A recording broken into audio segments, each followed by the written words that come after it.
Hi, so today I'm going to be talking about the painting process of this postcard. Hi, my name is Luis Escobar. I'm a storyboard artist on the Simpsons television show. I've been working on the show for over 25 years now, and I'm here to empower you. Recently I've been playing around with shadow shapes and graphic light and lost edges. And so I wanted to experiment here. And you'll see that I kind of sketched this off screen, but it was a fun experiment, and I'll show you how it was done and what I was thinking when I was doing it. But really, I had no plan, or rather, I shouldn't say I had no plan. I had the plan. I had no idea what it would look like when I was done. Like I showed this to my wife. I showed the sketch, and I'm like, I don't know. I don't know what's going to happen when I do this. And that was part of the fun. It's just kind of filling in the blanks, playing around. I knew what I was going to do, but I didn't know what it was going to look like when I was done. And it turned out that I really enjoyed the entire process and the way it turned out. So here's the process. All right, so as I usually do, I drew the picture off camera, and I just started with a broad brush. It started very wet, because I wanted to, I think even at this point, I was thinking about adding some gradients.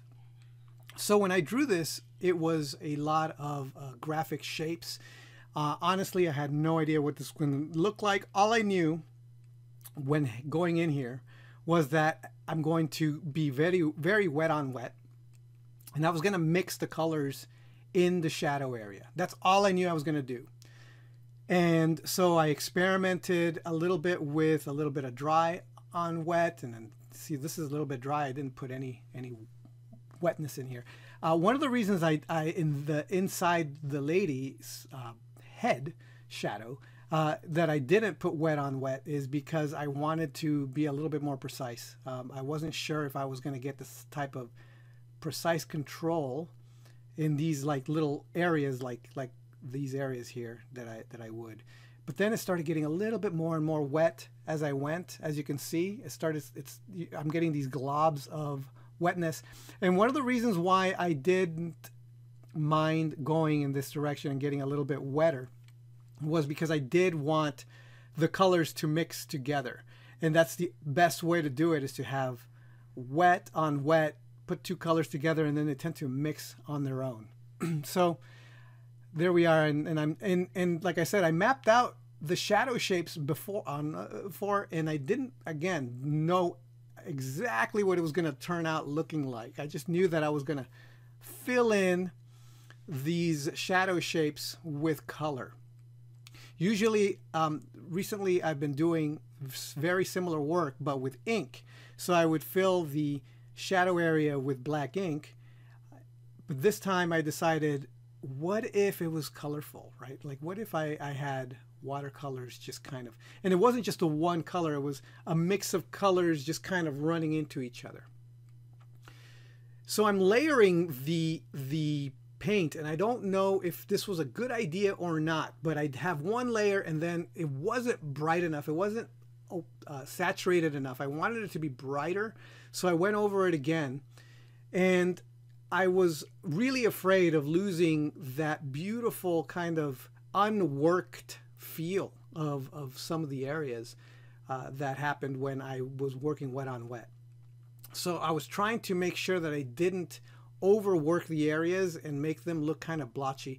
There are some areas that ended up looking kind of blotchy at the end, sadly, but overall it seemed like I kept the value, the gradients consistent and not too blotchy. By blotchy I mean like you could see some brush strokes and things like that. I wanted it to just be seamless. If everything flows into everything else. And so I'm using this brush here to just kind of slowly soften the transitions.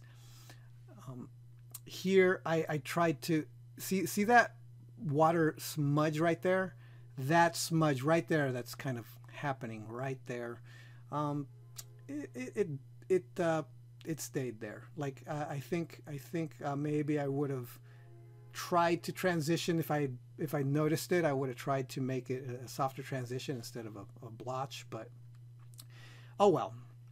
So here, what I'm doing is I dried my brush as much as I possibly could, and then when I put it in the in the paint, I tried to use it as if it was ink, like as if I was inking it with a colored ink.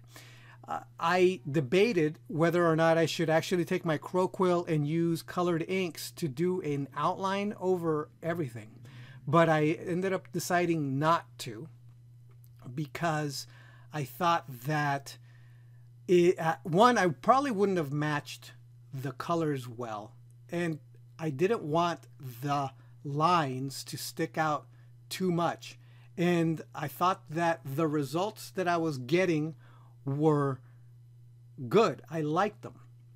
The only thing was, I think that I wanted more, slightly more of a hard edge.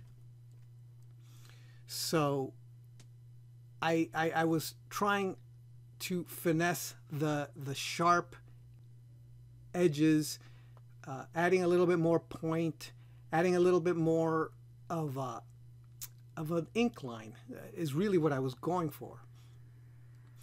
So I used a red pencil to do the outline, as you saw earlier, and now I'm trying to get rid of it, and I couldn't. It was really tough. Like, it's still kind of there, but I went hard with the eraser, and then I realized, oh man, I'm doing so hard with this eraser, it's actually lifting the paint.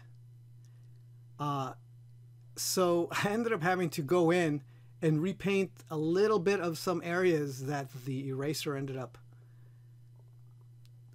lifting up. See, so here I am adding a little bit more dark to these areas,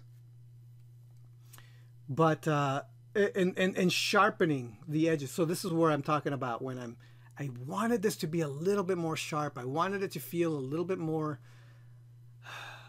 like a drawing. A little bit more like a drawing. I wanted there to seem like there was a very hard, sharp edge on the edges here.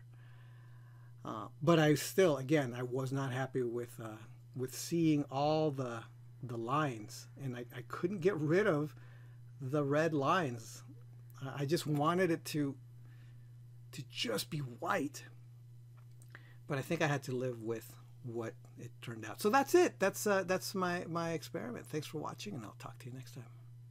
So I'm happy to announce that I now have a new drawing lesson called Drafu Guide to Sketching and Gesture Foundations. It's the beginning of the level 2 information that people have been asking me for the drawing website, which will teach you where to start drawing, what to draw when you draw, how to draw from observation, how to draw from imagination, how to draw what you envision, and how to discover what you ought to envision if you don't have anything specific in mind. So if you find any of this interesting, you could follow the link that you see, or you can go to thedrawingwebsite.com, look under level 2, and you'll find a link there.